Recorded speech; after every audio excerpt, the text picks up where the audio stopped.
Hello everyone, I'm Jeff Fake. I'm the co-organizer of Economy, and I'll be moderating the topic, the panel called Can Bitcoin Scale? In a perspective of political, economic, and technology. Sure, my name is Roger Ver. I was the first person in the entire world to start investing in Bitcoin startups. Currently today I'm the CEO of Bitcoin.com, and I fully support Bitcoin Cash because it's the same version of Bitcoin that I got involved with back in 2011, and it has the potential to provide more economic freedom for every single human being on the planet. I'm Samson Mow. I'm the Chief Strategy Officer at Blockstream and previously ran BTC China. Great. So starting off, I would like to have both of your opinion on, the vision for Bitcoin scaling. So not as a representative of a certain entity, but what is your vision for Bitcoin scaling and how should Bitcoin scale? You first. There we go. So we already know how Bitcoin should scale because we had 7 or 8 years of history, and we watched as Bitcoin had blocks that were maybe 1 or 2 kilobytes, and more people heard about it and started to use it as money, and the blocks grew into 5 kilobyte blocks, and then 10 kilobyte blocks, and 50 kilobyte blocks, and 100 kilobyte blocks. As it grew to having more and more people around the world starting to use it. They were playing games on the internet and buying and selling things, and people all over the world were starting to use it. And as more people heard about it, then the blocks grew to half a megabyte, and then 3/4 of a megabyte, and then 1 megabyte. And Bitcoin became this worldwide phenomenon that we have today as the blocks simply grew year after year as more and more people started to use it. And the cost of the hardware to validate that and to do the mining in terms of hashes per second per dollar, everything got more efficient and cheaper for people to use, and cheaper and easier for people around the world to use. So we have 7 or 8 years of empirical evidence as to how we should scale Bitcoin. And we have that empirical evidence that showed it worked amazingly well to bring Bitcoin from nothing to what this worldwide phenomenon that we have today. If something's working and working that incredibly well, don't break it. But unfortunately, that's exactly what proponents of the 1 megabyte block size limit have done, and people working for a company like Blockstream have done. They've literally broken the goose that was laying the golden eggs. And so I just saying, let's take the safe path, which is do exactly what we've been doing that grew Bitcoin into this worldwide phenomenon that it is today. And that economic formula is still alive and well in the form of Bitcoin Cash. And that economic formula has been mutilated and nearly destroyed in the form of Bitcoin Core. And that's why in the long term, I'm much more bullish about Bitcoin Cash than Bitcoin Core. All right, you, Samson. Okay. So I think I'll speak for myself, not for Blockstream or anything. I'm not a Bitcoin Core developer, so I don't speak for Bitcoin Core as well. So it's just my personal opinion. I think scaling Bitcoin, we have to take into consideration the computer science aspect of it. We can't just make things up. We actually have to look at the code, and we have to follow the consensus rules. So if you look at what Bitcoin Core has been doing, is that they've been scaling all along so that everything is backwards compatible. So you have 0.16 today. If you spin up like 0.009, it'll still work together, right? And it's scaling in a way that actually lays the groundwork for new things. So when Bitcoin is scaling, they're actually making sync times faster. So even though the Bitcoin blockchain is far bigger today, it's several gigabytes in size, we can still synchronize it in a day or so. So if you're running an exchange, you know that this is very important. If you're running an exchange, you actually need to validate all the transactions. If someone sends you 1,000 Bitcoin, you have to make sure it confirms before you credit them with 1,000 Bitcoin to trade. You can't just hope that it confirms or not care about that. You have to make sure everything is there.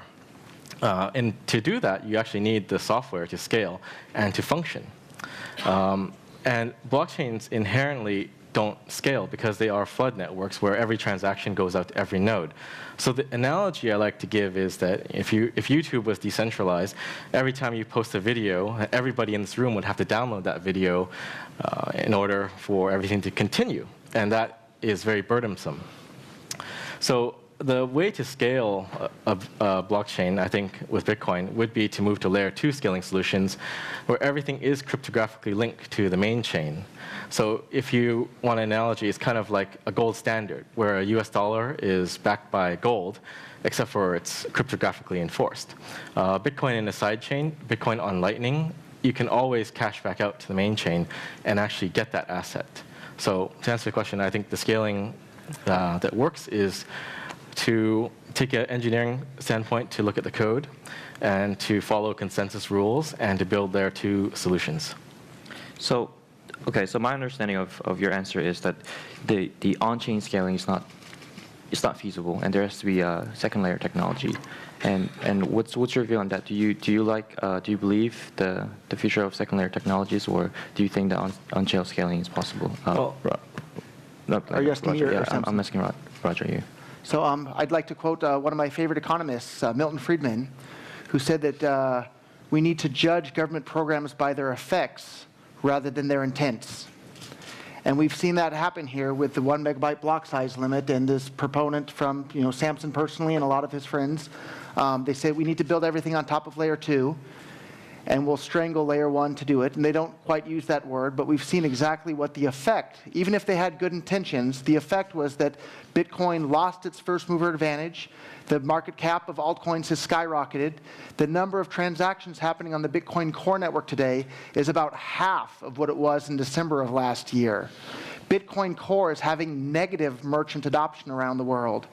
Bitcoin Cash is having positive merchant adoption around the world. So even if Samson and Blockstream and Bitcoin Core supporters had the absolute best intentions in their heart, we have the empirical evidence to show that the effects were negative and incredibly damaging to Bitcoin.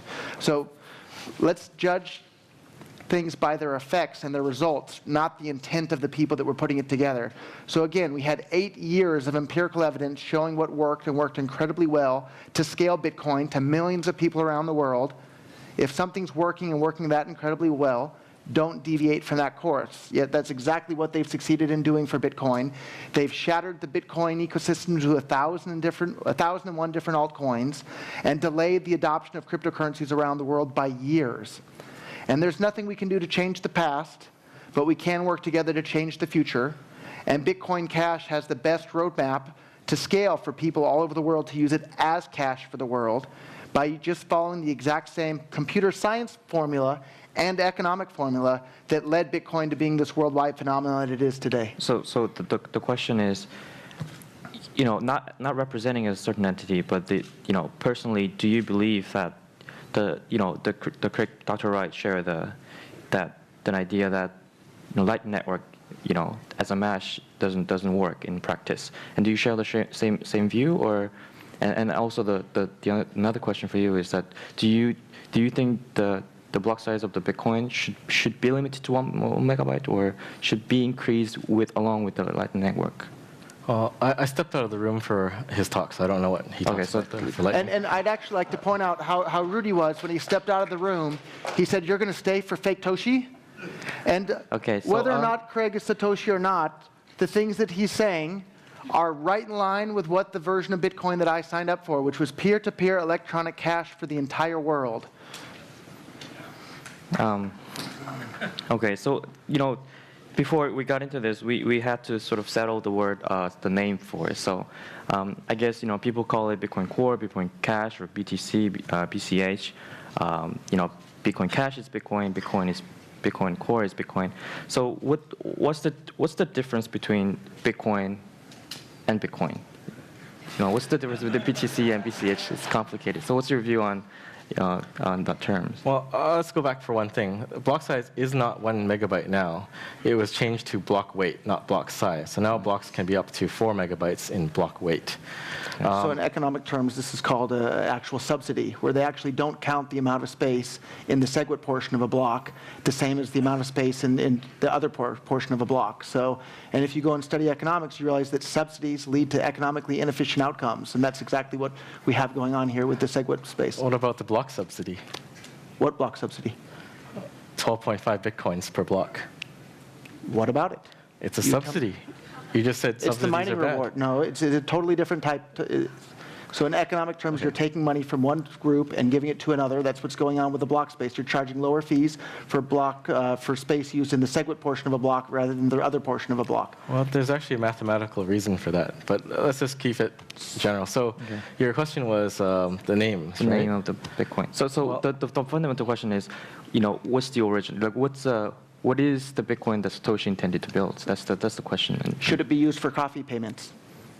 well, yeah. Okay, so I guess naming-wise, Bitcoin is still Bitcoin. If you look at all the markets, all the exchanges, Bitcoin is BTC, and then Bcash is BCH. So I think the name is clear what people have accepted right now. But the litmus test is this.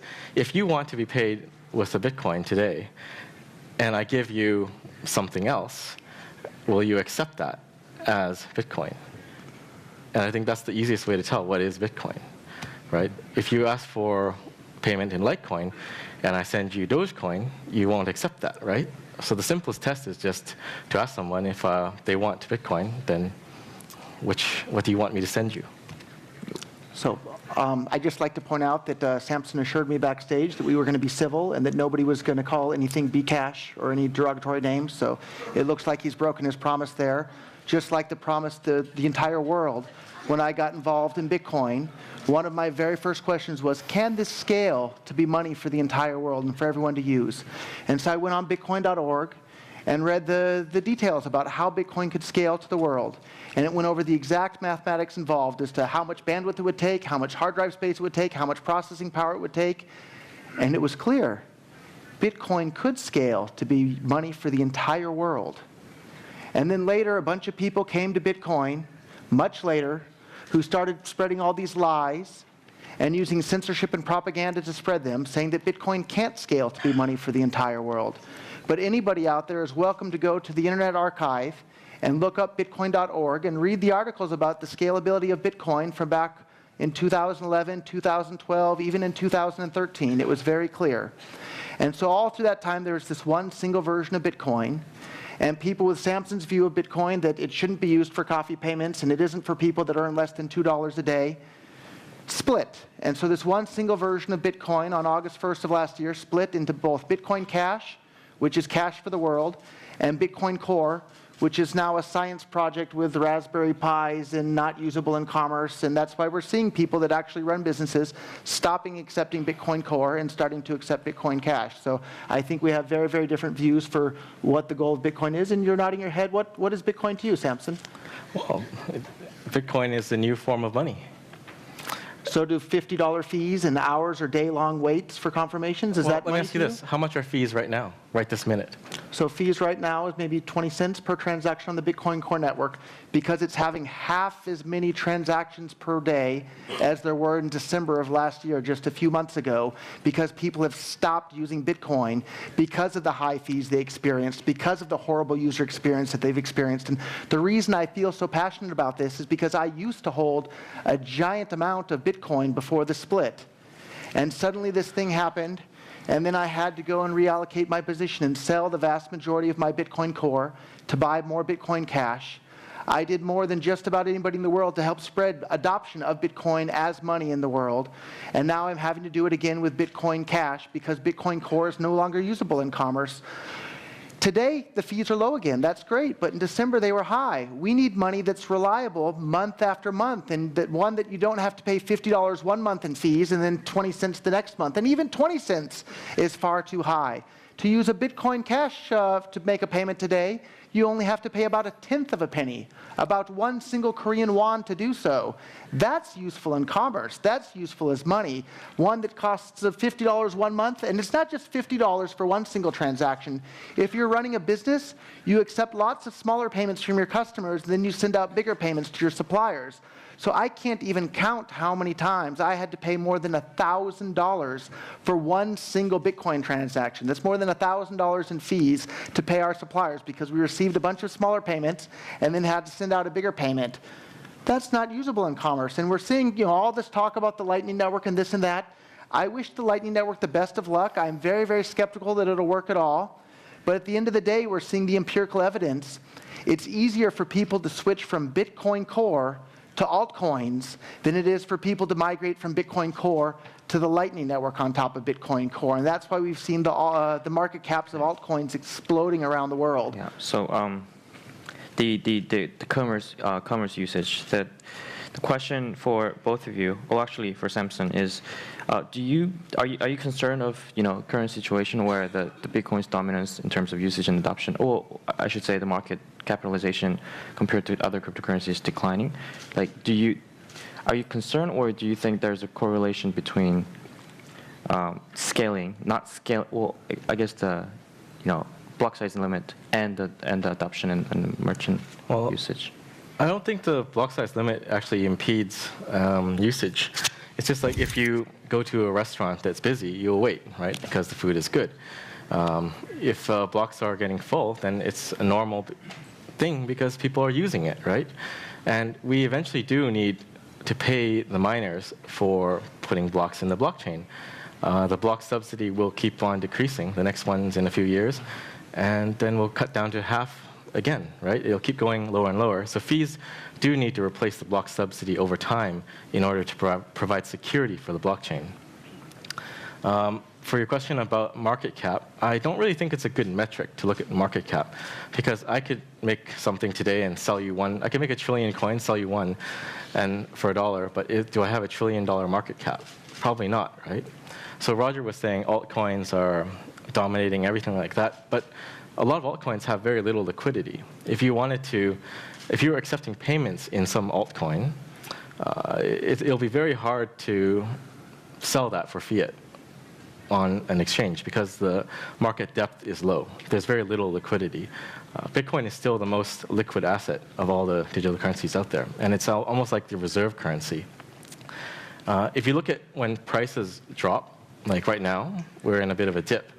Everything drops a lot, but Bitcoin retains the most value out of all the coins, except for a few exceptions, but that's normal, right? If I may ask you, Samson, what do you think about the metric that the number of Bitcoin Core transactions are about half as many as in December, while the altcoins are having more transactions than they were previously? Does that concern you at all? There is a blog post, I think, maybe from Jimmy Song. He was writing about crypto Keynesians and crypto Austrians. And it's just different thoughts of schools of economics. So Keynesians think that transactions are the most important criteria. So if money is moving very, very rapidly through the network and there's lots and lots of transactions, that's a good thing. But then Austrians think that solid, sound money is the most important thing. And I think that's probably where we differ. You think transactions are most important, throughput, but I think sound money is most important. So I think that's a bit of a strong man, because it's the throughput and the transactional velocity that the money has the ability to do that helps make it sound money. And if you're not able to move your money and send it around the world, then it's not good money. And Bitcoin Cash is easily usable and sendable and receivable with anyone, anywhere in the world for less than a penny. How much was Bitcoin Core again in December of last year? I don't know, but Dogecoin is cheaper than Bitcoin Cash. But it doesn't have a limited supply, and that's another important Dogecoin has a limited supply. We'll have to look it up. I don't think too many people are using it in commerce. Because or even Litecoin has a limited supply, and it's also faster block times, 2.5 minutes. It's great for payments. So luckily, Bitcoin Core and Bitcoin Cash already have a much bigger market share than Litecoin. We don't have to wait for a confirmation in a block for transactions to be acceptable by a merchant. So the rule, probably before you got involved in Bitcoin, so you might not be aware of this, but the rule was called first seen, first safe, which meant as soon as you broadcasted your transaction to the network, that was the transaction that the miners are going to include in a block, which made it perfectly safe for merchants all around the world to accept as soon as it was broadcast to the network, so basically instantly.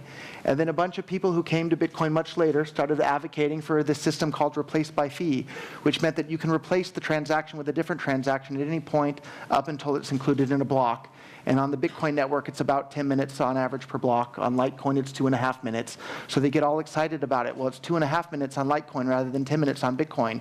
That doesn't matter one bit when you have the policy of first seen, first safe, which means the transactions on Bitcoin Cash are instant. Why would you want to wait around for a block when you can do it instantly? And that's how Bitcoin was up until a bunch of people who came to Bitcoin later changed the way in which Bitcoin worked and made it less usable as money for the world. So I would counter that nobody changed anything. The clients are compatible. The consensus rules are still in place. If you spin up an old version of Bitcoin, it still syncs. You can still transact. So I'd love to defer to a fantastic essay written by Vitalik Buterin, sitting right here in the front row here, the creator of Ethereum, that talks about how how soft forks are coercive because they bring and force everybody along to go with the new change to the network, whereas hard forks aren't because they're consensual. You can decide whether or not you want to fork off with the new hard fork. So these changes to the network, while yes, technically backwards compatible, forced everybody to go along with it because they didn't have any choice. Except for the people that didn't go along with it because they don't need to go along with it. There are still clients on the network that don't have SegWit upgraded. So I would implore everybody to read Vitalik Buterin's article on soft forks versus hard forks. It's a fantastic essay by one of a fantastic mind that's alive today that the entire world is indebted to thanks to his existence here. And anyhow, read Vitalik, read everything Vitalik writes. It's fantastic. You know who created soft forks, right? In Bitcoin? Satoshi. Fantastic. And you know who created first seen, first safe? Satoshi. You know I'll quote Satoshi again. Satoshi Nakamoto said that the ultimate solution is to simply allow the blocks to get as big as they need to be. And I agree with Satoshi on that as well. Okay, I'm going to stop there. So back to the question that I just, you mentioned the crypto Austrian and crypto Keynesian. Yeah. And I think it's a similar argument. Is Bitcoin a medium exchange or Bitcoin is a store of value, or which comes first or which comes later, right? So, I would assume that Roger, you're on that. You're saying the utility matters, and then the medium exchange comes before store of value. So, can you sort of talk about that? Sure. I would say that we think that in theory, that it's because something is able to be used as a medium of exchange that it then becomes a store of value, and we got to see that in practice with Bitcoin. The first time I ever heard about Bitcoin was in reference to people buying and selling drugs with it on the Silk Road. And personally, I wasn't interested in drugs. But when I heard about this money, what kind of money could they possibly be using to do this that couldn't be seized or stopped or blocked? And it was because people were using Bitcoin for that it then later became usable as a store of value. But it's only because it was usable in commerce that it ever became usable as a store of value. And if it had never been usable in commerce, it would have never became usable as a store of value in any way. And so I think Samson and people of his mindset think that you can separate those two things. But I think we have all the empirical evidence in the world that those two things are not separable. In order for something to be a store of value, it has to have a secondary use case. And in the case of Bitcoin, that secondary use case is being usable as payments. And if you destroy its usability in payments, you destroy its usability as a store of value. Would you like to add to that? No, I think you have to have all of them. Even if you look at gold as an asset, you can still exchange it, right? I can give you a piece of gold, you can give me a piece of gold. The question is how easy it is to scale up that transaction, right? And how we go about doing it. I think if you use Bitcoin and you use Lightning, that would open up payments to be much more powerful because they are now instant. When was the last time you made a Lightning payment? Oh, a week ago. A week ago? So I did more Bitcoin transactions on Bitcoin Cash today than I can count. How many shops are there that accept Lightning for payments online? There's quite a few. Can you name a few? Yeah, Blockstream has a store. Okay. And then there's testnet stores. And I think someone else is selling art. So I've heard two. Is there a third, or is it just two? Yeah, I'm launching a hat store. So there's two currently and a third one coming, is that right? Yeah. Okay. So here we have direct evidence that we've stagnated Bitcoin's adoption around the world by several years because there's two merchants that now accept Lightning and a third one where you can buy hats coming. Lightning is not all in beta. Two clients are in beta. A third is not yet. So is there a third store that's live on the internet right now that I can make a Lightning transaction to buy something or engage in commerce? So this is where we go back to the crypto Keynesian and crypto Austrian schools of thought. So if you want to sound money and you want the answer was no? Well, let me finish. If you want to sound money and you want to build something that can be usable, it takes time. It doesn't happen overnight. Like Bitcoin took 9 years to get where it is today. And there's been a lot of improvements and scaling all along the way, but people haven't been paying attention to that except for when the block size debate happened. And I think the block size debate is the biggest bike shed in the world, because everyone can have an opinion, whether it's 1 megabyte, 2 or 2.5 or 3. But to build Lightning, it's going to take more than a couple weeks. It's only been 2 clients in beta for maybe 1 week. How many years have people been working on Lightning now? Maybe 2 years, 3 years. But building a protocol is not trivial, right? TCP/IP was not built in a day. Bitcoin is a protocol, it's the internet of money, and Lightning is also another protocol. It does take time to build software. What do you think about the fact that Bitcoin used to be the only digital currency that was accepted by thousands or tens or even hundreds of thousands of online shops for commerce?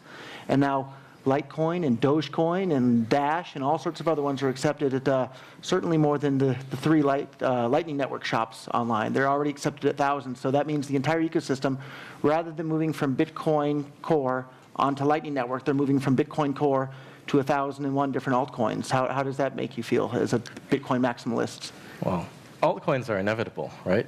The software is open source. Anyone can create their own coin.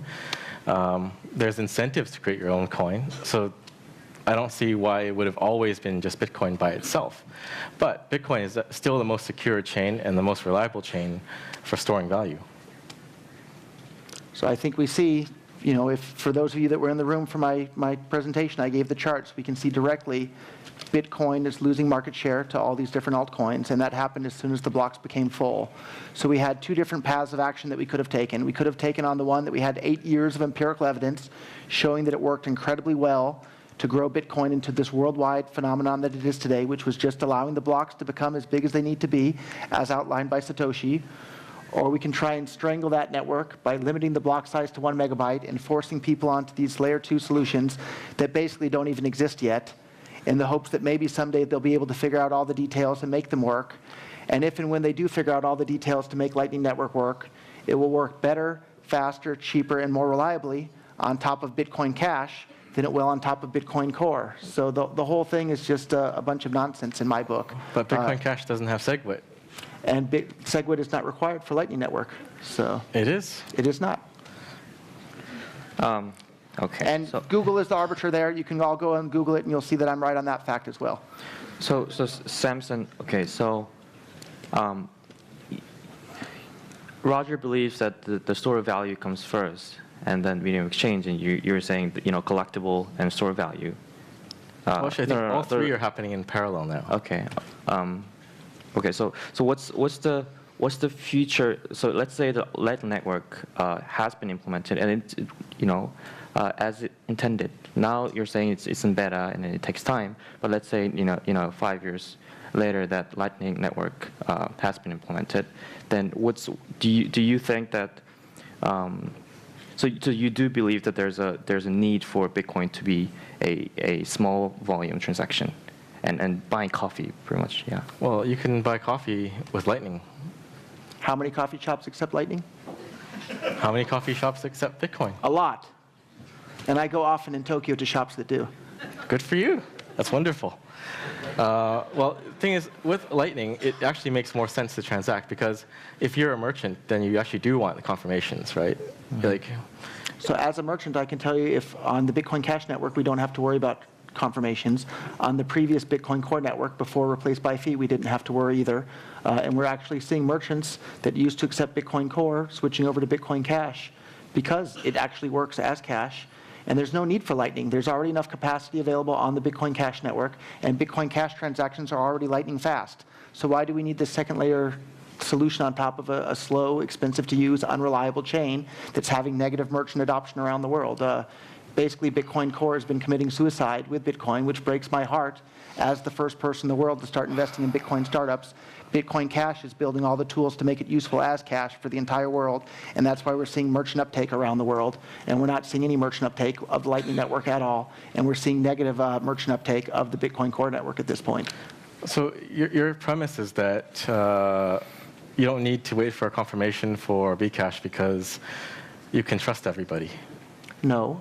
My premise is that zero confirmation transactions on Bitcoin Cash are already secure enough for merchants to accept, and we were already seeing some Bitcoin exchanges accepting zero confirmation transactions on the Bitcoin Cash network. And I think a real big difference of ideology we have on here is a lot of the Bitcoin Core supporters, they view zero confirmation transactions as either safe or not safe. And because they're not as safe as a transaction that's already been included in a block, we shouldn't try to make them safe at all. But that's not correct. It's actually this giant sliding scale from not safe at all to completely safe, and we should try to have them be as close to this side of the scale as we possibly can, which is what the Bitcoin Cash team is doing. And yes, they're not as safe as a transaction that's already been included in a block, but they're almost as good, which makes it plenty good enough to use in commerce. But people on the other side of this think because it's not as safe as a transaction that's been included in a block, let's not make it safe at all. And they succeeded in not making it safe at all on the Bitcoin Core network, whereas Bitcoin Cash, zero confirmation transactions are just fine and safe today for merchants to accept. And as a merchant accepting them, I know and I can tell you firsthand. That's great. Roger. Thank you. But isn't increasing the block size? Do you think increasing the block, simply just increasing without any second layer technology, is increasing block size a sustainable solution to you on Bitcoin Cash? Sure. So increasing the block size is a sustainable long-term solution thanks to Moore's law. Computers get faster and cheaper, and storage hard drives get bigger and cheaper every single year. Think back when you were a kid and you first got on the internet. What speed was your internet connection? One of my first modems was a 2400 baud modem. It took, I think, over an hour to download a single megabyte. Now, at my office in Tokyo, we have a 2 gigabit connection, and it's about $35 a month. And I think here in South Korea, there's even faster internet connections. So thanks to Moore's law, just increasing the block size, which is what Bitcoin did the first 8 years of existence, is a long-term solution. And it's a solution that will work for the entire world. And that doesn't preclude layer 2 solutions either. You can do both. But instead, what we've seen happen on the Bitcoin Core network is that they've strangled Bitcoin's adoption and Bitcoin's growth by limiting the block size, in the hopes of creating these layer 2 solutions that might someday maybe work and allow you to buy things, but they don't exist yet. So they're destroying something that works right now today in the hopes of creating something that might work tomorrow, that in computer science looks to be a very, very, very difficult problem to solve. The routing problem is no small issue that they've just kind of not been worrying about yet because they have other more pressing issues, I suppose. But so the short answer is yes, just increasing the block size is a long-term solution to scale Bitcoin Cash to be used by the entire world. Okay. So, do you disagree, Samson? Well, the block size is increased. Again, it's 4 megabyte weight. So they are bigger now on Bitcoin. Physically, they are bigger in size. I think scaling by increasing the block size is a dead end. It's not just about the block and putting it in a chain.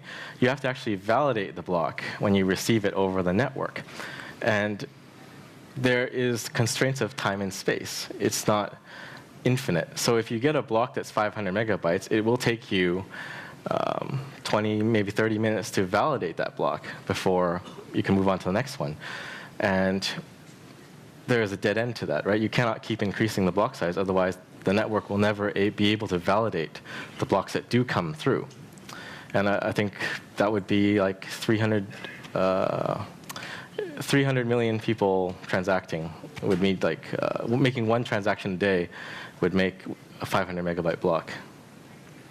And how many years do you think it would take for us to get to everybody in the world making that many transactions per day? It depends. If the storage space is 0, then the incentive is to just put stuff into the blockchain, right? You can have colored coins, you have anything. And we're going to put anything into the blockchain because there's almost no cost, and it's valuable because every node on the planet has to save a copy of it. So I think that shows our difference of opinion there. I think the miners should be able to decide what price they want to charge for the space in their blocks, whereas Samson thinks that a central group of people should decide how much block space the miners are produced. And in economics, that's called a production quota. And production quotas lead to bad outcomes. Whereas when you let the free market decide the amount of block space to produce, you'll have the most efficient allocation of that block space for the most number of people around the world. And so it's the difference between central planning versus the free market deciding. So in Bitcoin Cash, the free market decides how much block space to be produced. In Bitcoin Core, a couple of central planners are deciding. Your block size is 8 megabytes, unless you make it variable. I think it would be just fine to make it variable or to do away with it altogether. I think the miners can decide what the amount of block space. You should totally do that. Maybe we will. Yeah, like it's not about setting something. First of all, the block size is set as a consensus rule. So there is no really good way to upgrade the network other than a hard fork where you tell everyone, okay, on this day we're going to change the software, and everybody has to change the software. That is primarily why soft forks are used, because you don't have a flag day upgrade where, May 1st, everybody upgrades. You don't have to do that. So the network can upgrade by itself organically over time. And there you do run into time-space constraints. It takes time to validate a block. You cannot keep increasing it indefinitely. This will probably the last question because we're supposed to end at 6. Well, leave the 2 questions. Just curiosity, why does it have to be such an animosity between Bitcoin and Bitcoin? It seems to be. I'm happy to answer first. Yeah, sure. Go ahead. So basically, there was this thing called Bitcoin, and there was a website called Bitcoin.org, and there was a white paper describing how it worked, and there was a whole bunch of information on that website describing how this could scale to be cash for the entire world. And people started to use it as cash, and they started to buy and sell things, and they were telling their friends and family and setting them up with wallets, and people all over the world started to use it as cash. And then a bunch of people who came to Bitcoin much later started using all sorts of censorship and literally deleting people's posts that were advocating using Bitcoin in the same way that was described in the original Bitcoin white paper. They started mocking people who wanted to use Bitcoin to buy things like coffee. They started mocking people who wanted to use Bitcoin as described in the Bitcoin white paper. And they used censorship and propaganda to belittle those people. And then they basically diverted the entire Bitcoin project into something that wasn't usable as peer-to-peer cash, as described in the very title of the white paper. And so, of course, people who came to Bitcoin and wanted it to be money for the entire world were upset by the fact that a bunch of people who came to Bitcoin later used censorship and propaganda to divert the entire Bitcoin project into something that's not even remotely described in the Bitcoin white paper or on the original Bitcoin website.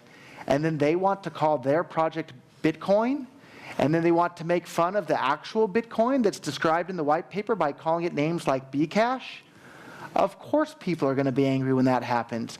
And of course people that appreciate economic freedom are going to be upset because we've delayed the adoption of cryptocurrencies around the world by several years because of the censorship and propaganda and the diversion of the Bitcoin scaling roadmap. So that means more babies are dying in countries around the world because they have less economic freedom. More people are starving to death because they have less economic freedom.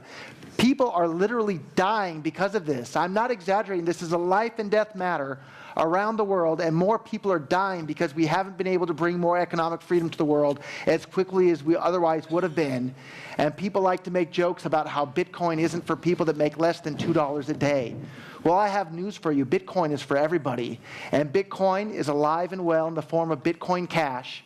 And the thing that's currently called Bitcoin Core is some science project that's for a bunch of people living in first world countries with a bunch of money already and doesn't have the ability to help people that actually need the help the most. So that's why I'm mad about this, and that's why I'm passionate about this, because I want to see Bitcoin Cash be available for every single person on the planet, regardless of how much money they have or where they were born. What say you? I think Bitcoin can be used by everybody, but it takes time for the technology to roll out. Just like when email first appeared, not everyone was using email. People still use normal mail. Not everyone had a computer. And I think that's the part the Bitcoin Core developers are focused on, which is keeping the requirement low to participate in the network. If you don't have a computer, you cannot use email, no matter how much I hope to help somebody, right? But we can lower the barrier by making the computer requirement less strict, right? You can have an old, 386 or something running, and you could still send email. I think that would be great. I think things like Lightning, once it matures, will be great because everyone will be able to transact, and they can do so without paying fees that can be volatile. Fees can go up and down, just like the weather can be hot one day, cool the next day, windy or rainy. It is fluctuating at any given time. So Lightning will be a more steady, more reliable method for transacting in Bitcoin. The question was, yeah. Why do people hate Why are you Bitcoin mad at Cash? me? Oh, right. Well, I think now that you have your own coin, BCH people have their own chain to promote. They can talk about the benefits of that chain and extol the virtues of that chain. There doesn't really need to be any animosity. I think people that support Bitcoin, Bitcoiners, Bitcoin hodlers, they don't like it because of how you branded it the same as Bitcoin. It's like if you have the economy and someone made the economy cash and then started selling tickets, then I don't think the organizers of the economy would like that very much. And I think that is where the animosity stems from, right? So which version of Bitcoin do you think is described in the title of the white paper? I think the title of the white paper is actually a nod to Chaumian eCash. eCash is a precursor to all of this stuff. And when Satoshi titled it, I think he just called it electronic cash because eCash. So I have an example of how Bitcoin Cash works as cash right now today, and Bitcoin Core doesn't. So if you were to go to free.bitcoin.com, we send you a dime worth of Bitcoin Cash right now. That's impossible to do with Bitcoin Core today. No, you can do that too. The fees will be more than the money that they would have to send you on Bitcoin Core. So it's there's a difference between priority and waiting. So it's just like mail. I can mail a letter for 45 cents, or I can send it priority with tracking for $45. So what What website can people go to today to get 10 cents worth of Bitcoin Core? Well, no one's making faucet sites anymore because Bitcoin is valuable, right? Bitcoin's always been valuable. So I received my first Bitcoin from a faucet run by Gavin Andreessen, somebody that people involved with your company, basically they claimed that they thought his account had been hacked, so they revoked his access to the repository. And when it turned out his account hadn't been hacked, they never restored his access to that. I think that's a really rude thing to do. And thank you, Gavin, for my first Bitcoin ever from a Bitcoin faucet. Bitcoin faucets now exist today on Bitcoin Cash. They no longer exist on Bitcoin Core because it's not usable as cash. Well, first of all, revoking Gavin's access has nothing to do with Blockstream. The people that have commit access, none of them work for Blockstream. And I think at that time, Gavin made None some of them currently work for Blockstream, but some of them have since departed. No. Greg Nobody Maxwell. at Blockstream. Greg Maxwell never had commit access to the repo. The repo is just a repo. You can check Google on that as well. So. Well, and Gavin made some pretty crazy claims, so I believe people Gavin's thought he was hacked. Claim was that Gavin's claim was that one of the biggest mistakes he ever made was trusting Greg Maxwell. I don't think that was the cause. It was something else. All right, we have like 2 minutes. I would 2-minute warning. recommend people not to start a economy cash. That would be not good. Thank you so much for sharing your insight and your conflicting views, to say the least. Thank you very much. Really, I'd like to thank everyone for taking part in the discussions today.